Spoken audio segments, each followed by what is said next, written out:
Ma'am, ఇప్పుడు ఒక ఇద్దరికి మ్యారేజ్ అయిన తర్వాత ఇంతకుముందు ఏంటంటే ఎవరికైనా కొత్తగా పెళ్ళైతే 3 మంత్స్‌లోనే, 6 మంత్స్‌లోనే ప్లానింగ్ చేసుకునేవాళ్ళు పిల్లలు పుట్టడం కోసం.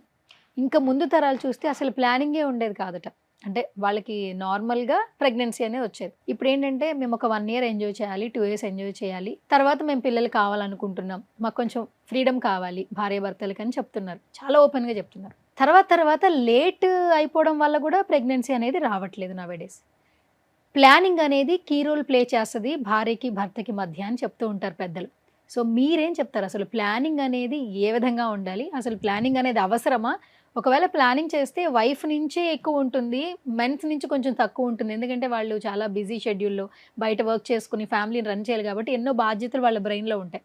ఫీమేలే ఎక్కువ కేర్ తీసుకుంటారని అంటూ ఉంటారు. సో, నిజంగా ప్లానింగ్ ఎవరికి అవసరం? పిల్లలు ఒకరికా ఇద్దరికా? ఇద్దరికి. ఇద్దరికి కావాలి అన్నప్పుడు ఇద్దరు ప్లాన్ చేయాలి.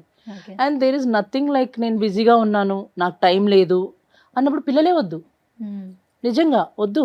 ఎందుకనంటే పిల్లలు కావాలి అనేది, అసలు పిల్లల్ని కనడం అనేది అదొక పెద్ద తపస్సు లాంటిది.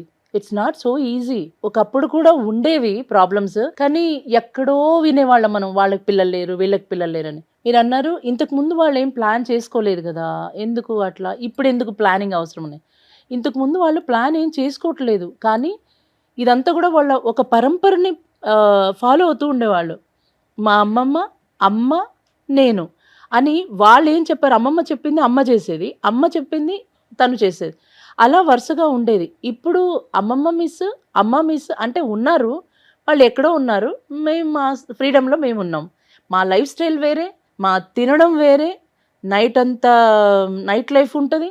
ఉన్నప్పుడు పిల్లలు కావాలి అన్నప్పుడు ప్లాన్ చేయాలి అని అంటే ఇవన్నీ కంపల్సరీగా అది కట్ చేసిన తర్వాత ఒక 90 డేస్ ప్లాన్ చేసుకోవాలి కరెక్ట్గా. అంటే 90 డేస్ టైం లేదు అన్నవాళ్ళు, నేను అన్నట్టు మళ్ళీ పిల్లలు అవసరం లేదు, కాకపోతే ఒక 40 డేస్ అన్నా మినిమం ప్రాక్టీస్ చేసుకోవాలి. ఆ ప్రాక్టీస్ చేసుకొని కరెక్ట్గా ప్లాన్ చేసుకోవాలి. దేనికి ప్లాన్ చేసుకోవాలి? శారీరకంగా, మానసిక ఆరోగ్యం, ఎమోషనల్ హెల్త్, స్పిరిచువల్ హెల్త్, ఇవన్నీ కూడా కావాలి. సో ఫిజికల్గా ఫిట్నెస్ ఉండాలి. ఫిట్నెస్ అంటే ఏంటి? లావు సన్నం కాదు, flexibility of the body, body that is very important. మీరు చూడండి, కొంతమంది పుల్లలాగా సన్నగా ఉంటారు, వాళ్ళు కనీసం ఇలా వంగడానికి కూడా, అంటే ఇట్లా స్ట్రెచ్ చేయండి బాడీని అంటే కూడా స్ట్రెచ్ చేయలేరు. సో అందుకనే ఇక్కడ యోగా అనగానే, స్ట్రెచ్చింగ్ అనగానే, ఫిజికల్ ఫిట్నెస్ అంటేనే లావు సన్నము దీనికి సంబంధమే లేదు.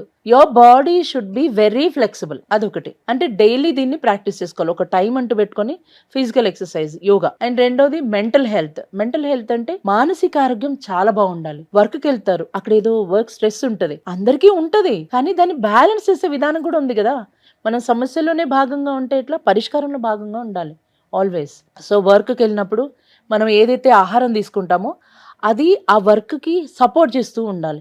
సాత్వికమైన ఆహారం అంటే మసాలా ఫుడ్స్ ఇవన్నీ తిన్నప్పుడు వర్క్ నుంచి స్ట్రెస్ ఎక్కువగా అనిపిస్తూ ఉంటుంది, చాలా చాలా ఇంపార్టెంట్. అందుకనే సాత్వికమైన ఆహారం. నేను ఇప్పుడు ఒక తపస్సులో ఉన్నాను, ఈ కొద్ది రోజులు నేను ఇదే తీసుకుంటాను అన్నట్టుగా వాళ్ళు నియమనిష్టలతో చక్కగా. And even the way of dressing అనమాట. అంటే మన శరీరానికి, అంటే ఇప్పుడు ఇండియాలో వేడి ఎక్కువ ఉంటుంది, సో మనకి వేడి ఎక్కువ ఉన్నప్పుడు ఏంటంటే శరీరానికి కాటన్ ఇలాంటివి మాత్రమే పనిచేస్తాయి. ఏదైనా ఒక బట్టలు వేసుకున్నాము, టెరీ కాటన్, పాలిస్టర్స్, ఇది అస్సలు వేసుకోకూడదు.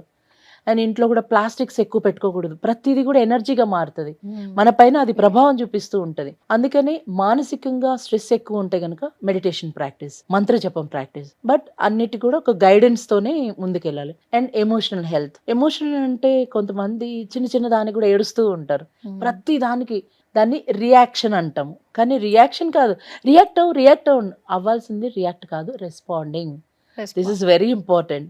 రియాక్షన్ అనేది ఎలా ఉంటుంది అంటే, అవతల వ్యక్తి మాట్లాడినప్పుడు ఆ మాట పూర్తిగా వినకుండా వీళ్ళు మాట్లాడేస్తూ ఉంటారు, అది కాదు అది రియాక్షన్.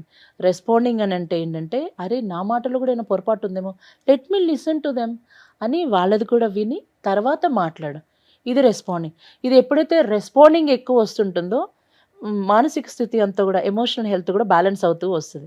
చిన్న చిన్న దానికి ఏడ్చే అవసరం లేదు. అంటే ఎమోషనల్ గా ఉండొచ్చు, ఎమోషనల్ హెల్త్ లో వీక్ గా ఉండొద్దు. సో దీన్ని కూడా బాగా చేసుకోవాలంటే మేము ప్రీ ప్రెగ్నెన్సీలో కానీ క్లాసెస్ ఉంటాయి. ప్రీ ప్రెగ్నెన్సీ అయితే బీజ సంస్కార ఉంటుంది. దానిలో యోగాసనాలతో పాటు థియరీ లెసన్స్ కొన్ని ఉంటాయి. హోంవర్క్లు చేయాలి చాలా. సో ఆ హోంవర్క్లు కొన్ని డ్రాయింగ్స్ ఇస్తాం, కొన్ని కంటెంట్ ఒక టాపిక్ ఇచ్చి దీని మీద రీసెర్చ్ చేసి పాయింట్స్ రాయండి అని అంటాం. 10 మంది గ్రూప్ లో ఉంటే 10 మంది సేమ్ పాయింట్స్ రాయరు, రకరకాల పాయింట్స్ వస్తాయి. అదే రీసెర్చింగ్ అని. దాని నుంచే వాళ్ళకి కొన్ని లెసన్స్ చెప్పడం జరుగుతుంటది, థియరీ లెసన్స్. మెయిన్ ఏంటంటే అమ్మా, అందరూ వచ్చేది ప్రెగ్నెన్సీ రావట్లేదు, ప్రెగ్నెన్సీ ప్రాబ్లం అవుతుంది అనుకుంటూ వస్తారు కదా. బట్ ఫస్ట్ ఏమంటామంటే don't focus on your children. First అది వదిలేయండి. ఎందుకంటే మీరు ఆరోగ్యంగా లేకుండా పిల్లలు ఏం అంటారు? మీరు ఆరోగ్యంగా ఉన్నప్పుడే ఆరోగ్యవంతమైన నుంచి పిల్లలు రావాలి. అనారోగ్యంగా ఉండి నాకు ఇప్పుడు పిల్లలు కావాలి అని అంటే ఆ ప్రెగ్నెన్సీ వచ్చాక హార్మోన్స్ రోలర్ కోస్టర్ లాగా అవుతుంటాయి. దాన్ని ఎలా మేనేజ్ చేస్తారు? అండ్ పిల్లలు పుట్టిన తర్వాత వాళ్ళని హ్యాండిల్ చేయాలి కదా. అందుకని ఎమోషనల్ హెల్త్ కూడా చాలా బాగుండాలి. అండ్ స్పిరిచువల్ హెల్త్ అంటే గుళ్ళకి వెళ్ళడం, మంత్రాలు చేయడం ఇది ఒక్కటే కాదు. నీ శరీరాన్ని ప్రేమించడం మొదలుపెట్టు, నిన్ను నువ్వు ఇష్టపడడం మొదలుపెట్టు. నీ శరీరానికి ఏం కావాలి, ఎటువంటి ఆహారం కావాలి, ఎటువంటి ప్రాణశక్తి కావాలి, ఎలాంటి ప్రదేశాల్లో ఉంటే రిలాక్స్గా, హాయిగా, కామ్గా ఫీల్ అవుతుంది, ఇవన్నిటిని కాన్షియస్ లివింగ్ అని అంటాం మనం. ఈ కాన్షియస్ లివింగ్ అనేది చాలా అవసరం ప్లానింగ్ ముందు. అండ్ మీ చేతిలో డాల్ చాలా క్యూట్ గా ఉంది. అంటే మీరు క్లాసెస్ చెప్పేటప్పుడు ఆ డాల్ చూపిస్తూ చెప్తారా? ఓం వీడి పేరు. ఓం అని పెట్టారా? ఓకే. ఎట్లా చెప్తుంటారు ఆ డాల్ యూజ్ చేసి? అంటే ప్రెగ్నెన్సీలో అంటే కొంతమంది యాక్చువల్గా ప్రీ ప్రెగ్నెన్సీలో పిల్లలు లేరు, ఆ పిల్లల్ని టచ్ చేయాలి అన్నట్టుగా కూడా చాలా ఫీల్ అవుతుంటారు కదా. వాళ్ళకి ఈ ఓంని ఇస్తాం. తిను సిలికాన్ బేబీ అన్నమాట. సేమ్ చూడండి, హెయిర్ ఇదంతా కూడా సేమ్ ఉంటుంది. నార్మల్గా ఊర్లలో అయితే పిల్లలు లేని వాళ్ళకి ఇదిగో వీడిని ఎత్తుకో, నీ పిల్లలు పుడతారు అని చెప్తారు. సిటీలో అట్లా కాదు. అసలు ఆమెకు పిల్లలు లేరా, అయితే అమ్మో నా పిల్లవాడిని చూడకూడదు, దృష్టి అవుతుంది అంటారు. దృష్టి ఏం అవ్వదు. పిల్లలు లేని వాళ్ళు ప్రేమతో చూస్తారు వాళ్ళని, దృష్టి కలితే ఏం చూడరు.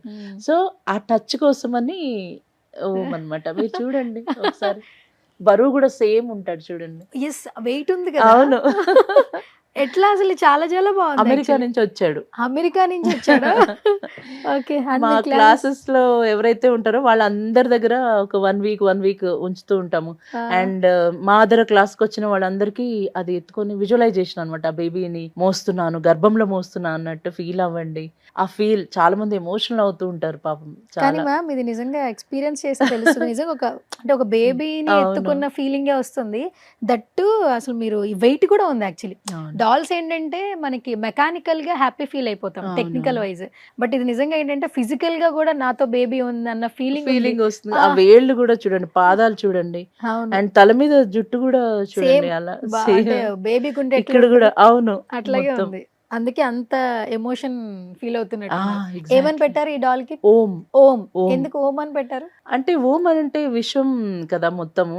సో ఇది ఒక స్పిరిచువల్ బేబీ కాబట్టి అందుకని అందరూ ఆ టచ్ చేసిన చాలా మంది చాలా ఎమోషనల్ అవ్వడము, చాలా మందికి పిల్లలు అవ్వడము, అందుకోసం అని చెప్పేసి దాంట్లో ఒక ఎనర్జీ ఉండాలి అని ఓం అని పెట్టాము తనకి. Okay, super. అసలు యాక్చువల్లీ అంటే యోగా క్లాసెస్ చెప్పినా కూడా అందరూ అంటారు మార్కెటింగ్ కోసం వీడియోలు చేస్తుంటారు అంటుంటారు కొంతమంది. బట్ ఇది చూసి నిజంగా ఎవరైనా మాట అయితే అన్నారు. ఎందుకంటే మీరు ఇట్స్ లైక్ డాక్టర్ యాక్చువల్లీ. ఎందుకంటే ఎవరికి ఏం సమస్య ఉన్నా కూడా వాళ్ళని మెంటల్ గానే కాదు ఫిజికల్ గా కూడా వాళ్ళకి మీరు ఒక ఎష్యూరెన్స్ ఇస్తున్నారు. నిజంగా ఈ రోజుల్లో పిల్లలు కలగట్లేదని కోట్ల రూపాయలు ఖర్చు పెడుతున్నారు బయట, కోట్ల రూపాయలు. మాకు చాలా డబ్బులు ఉన్నాయి, మాకు పిల్లలు కలగట్లేదు, మాకు సంతానం కావాలి అని అడాప్ట్ చేసుకున్న సిచ్యువేషన్స్ కూడా వెళ్ళిపోతున్నారు.